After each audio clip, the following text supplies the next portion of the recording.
Welcome to this Zentangle Quickie. My name is Heather Hartwick Gladden. I'm a certified Zentangle teacher. And today we're going to take a look at the tangle Adobe de SJC. And SJC stands for San Juan Capistrano. So you can find out more about that and the story behind it in the description section. Just look for the where it says for more inspiration from the creator of this tangle. And the reason I was laughing to start off with was I kept saying the whole thing wrong, and I'm like, oh my gosh, I someday, nah, just kidding. I don't save enough to make a blooper roll, but it's just funny. That's the only time I will stop and make a retake is if I goof up a name. Okay, so this is a really neat tangle, and it had its world premiere today on our Tangle Time sessions. And it's extra neat because it's Debbi's 99th tangle that she has created. Now, we have not shared all of them. I can't keep up with her. She's amazing. But, eventually we'll get caught up. So, this is so interesting. We had so much fun with it today. If you're interested in seeing the results of what we did, so the recap post, the replay video, two things. One, subscribe in that description section. Go below the step out links to my link tree. Go to my website, subscribe to my blog because I post things there. But actually, before I post things there, I'll put the replay here on YouTube. So subscribe to both, and that way then you'll get a notice as to, when I have put those things out, if you are interested. I will show you my results here before we finish. All right, so this is essentially a fragment, but you can use it however you want. We had so much fun. All right, so pick a corner, any corner. I'm going to pick this corner, and we're going to put two lines. Not curved. Well, I mean, if they end up being curved, of course, right? So, two lines in the one corner, and then in the opposite corner, we're going to put a seed shape. And it doesn't, well, it's up to you. It doesn't have to touch. I can have it floating just a little bit. And I like to overshoot, apparently, so there we go. Okay. Now, next, you can take the next two steps and combine them. If you are familiar with Muka and you've done Muka, think of it that way, and you can do that. But it is nice to kind of see them separated. So it's like, okay, this is one step, and then you would just continue on. So I'm going to start on this side, and we're on this side of the grid. I think of it as we're kind of auraing, like, say, this top half of the seed. But it's one of those where however yours ends up, it's going to be fine. All right, so here's kind of the first step. And if you've not done Muka, or if you have a challenge with doing Muka, especially Rick's version where we have the big, I call it the big bulbous end here. So you're coming around like this, pretending like you're going into a spiral. And then this, you can make the bulbous part just as big as you want. So if I come up this way, and I'm pretending like I'm going to go in a spiral. In my mind, it is. But I stop just shy of going around again. And also, it kind of determines a little bit of how wide you want to have, I'll call it the stem for lack of a better way to put it. So coming around here, and then it's like a 180, yeah. Come all the way back, and then, oh, well, there we go. Changed my mind. I'm coming back here. Now, let's see. I'm just going to put some little rounding here to round that, make it look like it's one thing. I'll show you in a little bit, but I ended up just making it straight because when you do it in a grid form, there's all kinds of fun that you can have. Okay, now this one, I'm going to do it this way because that way I get at least for the most part, the natural curve of my hand. And same idea. And they're not going to meet up. That's okay.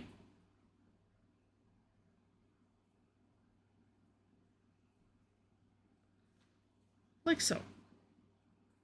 You know, and everybody kind of has a little bit different way, a little different take on things, and it's just so fun.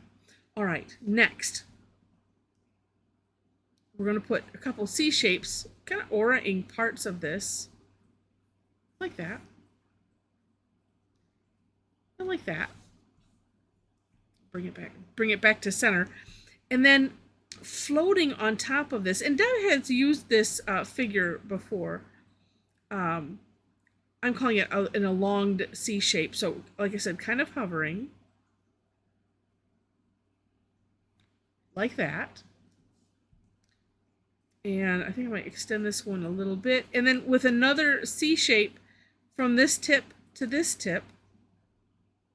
Like I said, if you need to take the opportunity to extend it, of course, right? Like that. Doesn't have to be even. It works just great. And then it is just up to you to decorate and have fun. That's it. Okay, I do like on Deb's, on her one, because I love, you know, the line dot or line orb. I think she did, yeah. It was more of the line and putting an orb on the end. I think on one of mine I might have done the line dot dot. I might have did it. Okay, so that's one. Again, these are just, you know, one way to decorate and have fun. Let's see, and I do like to, on the mukas, on these big bulbous shapes, I do like to put a little curve line like that. It just makes it, I mean, we'll still add shading, but I just like to do that. And then let's see, for this seed shape, let's do, I do like the wispy lines.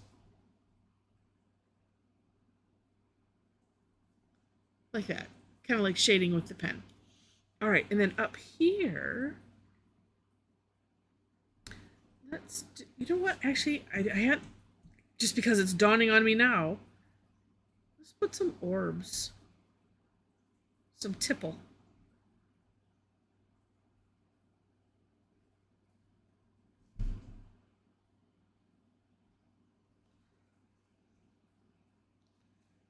And we'll fill in the gaps.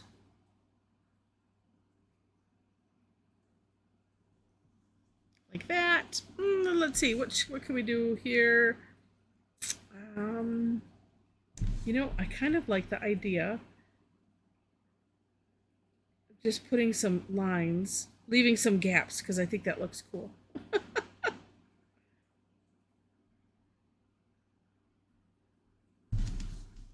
There we go. Kind of a wood grain. All right, so there we have it. Now let's do some shading.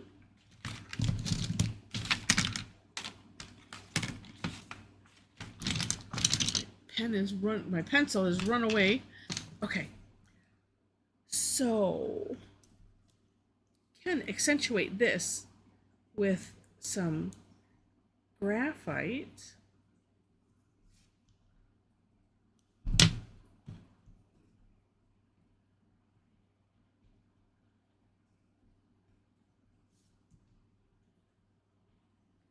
You know, I like to do this where it's a C shape, and then I kind of, you know, make it into an orb. Now it's looking like eyeballs. Oh, let's see what else we can do. So it's not looking like eyeballs.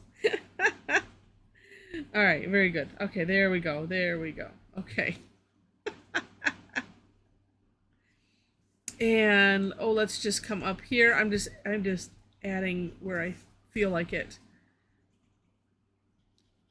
Trying not to think too much, because it's fun. So I want to have a little bit of a shine look, but there we go. Okay, and we can add a little graphite here just to emphasize that. Kind of here, just doing on the tips. That helps.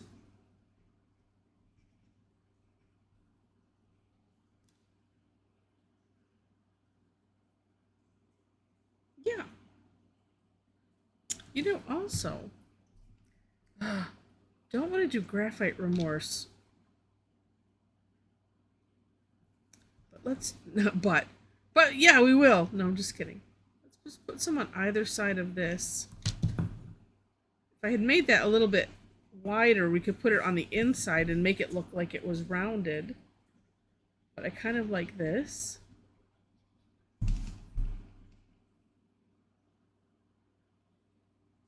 You know, I keep thinking, oh, let's go down this side because there's just nothing over here.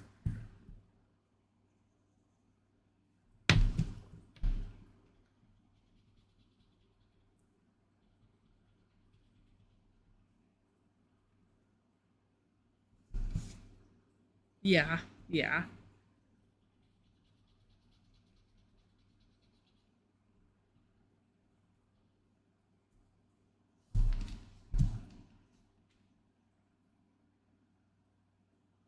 That works. I'm just thinking, what else? What else?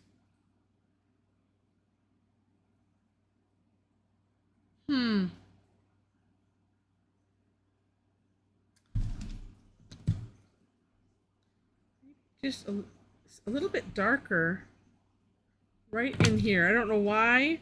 You know, sometimes I just let that go and just like it's almost like, well, you'll hear some people say, "Oh, just let it speak to you." Well, yeah, it does kind of do that. You feel a little bit nuts for a minute, but it does.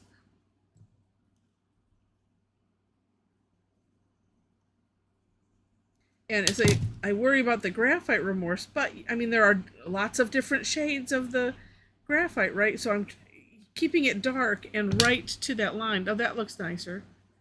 Yep. And you know what? And then we could do here. Just right there. And then just right here.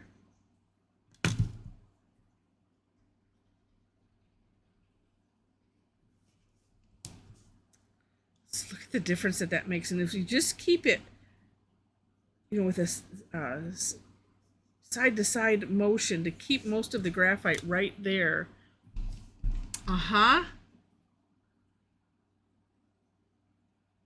And so while it's doing that, now I'm feeling like, let's just take it darker all the way up to this little peak. And this is why this is why I like to do things in stages. Because it's like, especially if I don't have a clear picture in my head, then it's like, well, I know I like this idea, so let's try that. And you'll hear me say that, right? And then one thing leads to another thing, which leads to another thing. And that's just how I like to do it. Now, this is now looking all kind of bare up here. So let's just on the underside of this.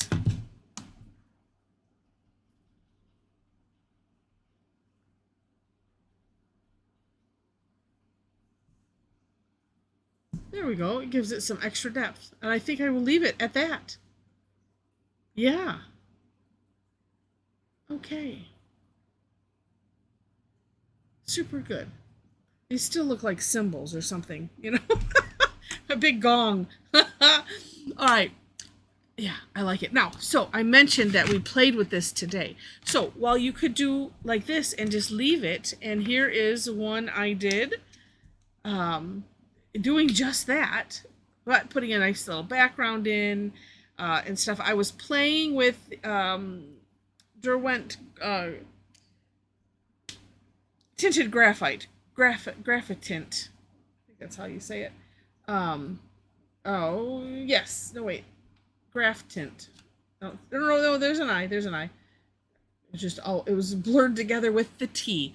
Anyway, I was playing with that and I like them. I need to play with them more so I kind of get the you know, a better hang of it. But they're just kind of neat, earthy tones.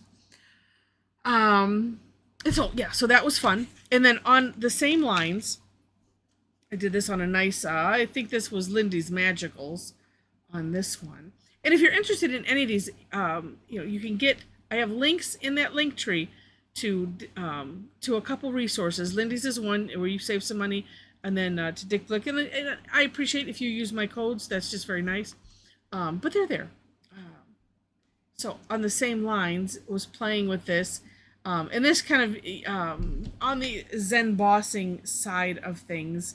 Kind of wanted to keep it simple and fun, and then I had decided to do it in a grid, but not in the way that that Deb had. I thought, well, let's see what it looks like if we put the seed shapes in the center, and these lines to the outside. Now, granted, this one isn't really finished, but it still looks really, really neat on a nice prepped tile. So, and it just goes to show it different ways you do it. If you do it the flip side, then you end up with kind of a square on the inside that you can create something neat. And you'll see that in Debbie's sample and on her step out. But it's just so much fun, because if you think of this as a fragment, then where I did it this way, like I said, you could do it this way. You can mix it up. It's completely up to you, and that's the fun. All right, so actually, you know what? Let me make a plug for these Tangle Time sessions. So if you would like to play and have this kind of fun with us, come and join us. These are free sessions that I do generally every Thursday, unless I have some schedule thing that I cannot get around. But then I usually shift it to another day, if at all possible, because we must have our fix. That's just how it works. But yeah, come and join us for free. And the instructions are this simple. So if this intimidates you, the instructions are, here's the tangle. We talk through the tangle just like I did today. And then, we look at whatever samples are available, and then it's just playtime, and you do whatever you want. It doesn't have to, it just has to be whatever you want it to be, and it's so much fun. So come and join us. Information is on my website as well as Facebook page. There are a couple other places where I post classes. Those are all on the link tree, so check that out. Let's see. And if you really are enjoying tangling and you'd like to tangle with other people, besides joining us on Thursday on Tangle Time, you can come and join us on our Facebook Tangle Addicts community group on Facebook. So the link is in the link tree, and there are 4 questions that you must answer in order to gain entry, and that's it. And then welcome to the Tangle Addicts family, and we have a lot of fun. You'll find it a very supportive group, just a really, really great group of people. Amazing. All right, so I think that's it. So with that, thank you so much for watching, and I wish you happy tangling.